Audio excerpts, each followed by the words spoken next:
ఏలియా పారిపోతున్నాను, పరిగెత్తుతున్నా, నా వల్ల అయితలేదు దేవా. ఈ జెజబెల్ నన్ను మామూలుగా టార్చర్ పెడతాను, నిద్ర కూడా పోతలేడు మనోడు చక్కగా. రాత్రి వండుకుంటే అదే గుర్తొస్తుంది. జెజబెల్ ఆత్మ ఏంటి? అప్పు నీ దృష్టిలో. ఇప్పుడు జెజబెల్ ఆత్మ ఏంటి? కామం నీ దృష్టిలో. జెజబెల్ ఆత్మ ఏంటి? కోపం నీ దృష్టిలో. జెజబెల్ ఆత్మ ఏంటి? మోహం నీ దృష్టిలో. జెజబెల్ ఆత్మ ఏంటి?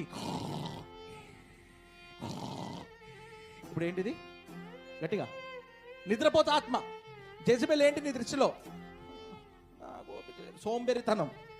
ఇవన్నీ జెజబెల్ ఆత్మలే అక్క, అన్ని జెజబెల్ ఆత్మలే. ఇది రియల్. చెప్పిన మాట వినకపోవడం జెజబెల్ ఆత్మ. రిటర్న్ ఆన్సర్స్ ఇవ్వడం జెజబెల్ ఆత్మ. అనుసరణ లేని జీవితం బ్రతకడం జెజబెల్ ఆత్మ. ఇది నిన్ను వెంబడిస్తూ వచ్చింది ఇన్ని సంవత్సరాలు. కానీ ఏ ఆదివార దినమున దీన్ని నువ్వు వెళ్ళకు.